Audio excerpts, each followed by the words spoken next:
Today we're going to go quickly through looking at the Industrial Revolution, some very basic points of it. Now the beginnings are in 1700s in Great Britain, and they lead the way in the Industrial Revolution. It's where it begins. And also this is where you see the birth of power-driven machines. So pretty much this is the start of everything we see as the modern world, for especially our conveniences like cars, clothing, anything like that. It starts here, the mass production of it. Now this time there are several factors of production that go into making really anything. The first one is government, and that's where in Britain the government was on board with this, and they passed laws very favorable to business, and this was to help keep their businesses in Great Britain ahead of any other country when they start developing, such as France or Germany. Agriculture is another one, and new inventions help create a larger agricultural output, so we're producing more food.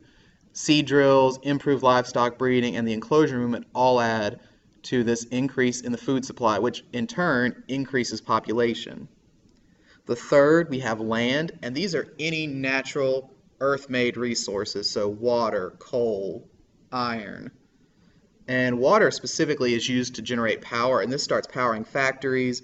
They start using coal for fuel burning, and the iron you harvest out of the ground is a natural resource you use for machine parts. The fourth is labor. Now, with the agricultural improvements, the food supply has increased, the population has increased, and tied into that, the enclosure movement gobbling up small farms into big ones has displaced all these farm families, so now people are moving into the cities to work in these factory jobs that are now being created. And lastly is capital, and these are the human-made parts of an operation. Specifically money here, financial capital, to invest in a business, to build more businesses, and also the human capital, the training and worker skills you develop really even today for any job. High school, college, workers training are all human capital examples. Some inventions, we have first up the seed drill, invented by Jethro Tull, and what it does, it just simply plants seeds in very quick and even rows as opposed to a person throwing out seed by hand.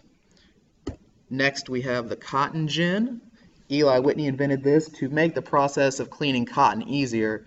So now instead of having to waste time picking out the seeds by hand, this machine does it yourself, so you can easily pick the seeds out, put it in a bushel, and send it to a factory mill to make clothing.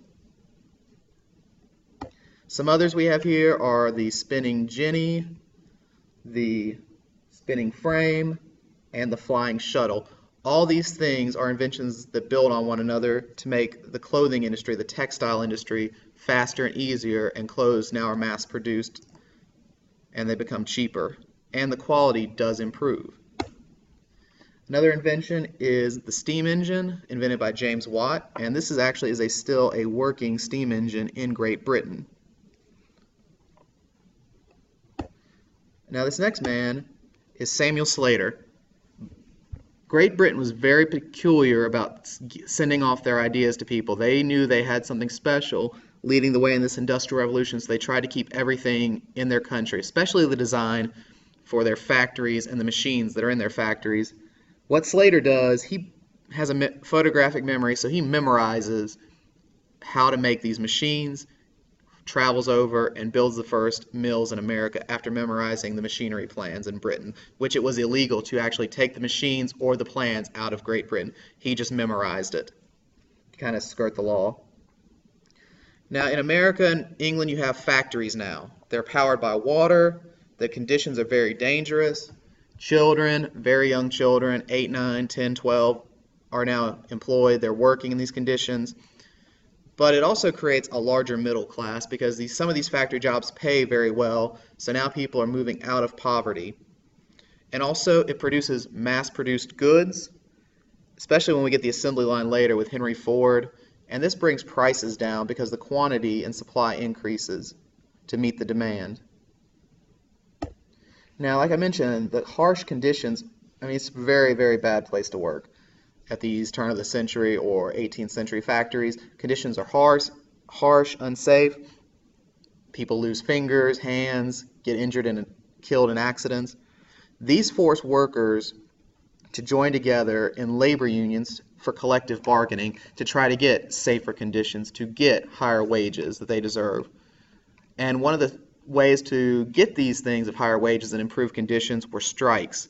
And in an organized strike, they stop working, it grinds the factory to a halt, and it's a way to try to force management to meet these conditions they need.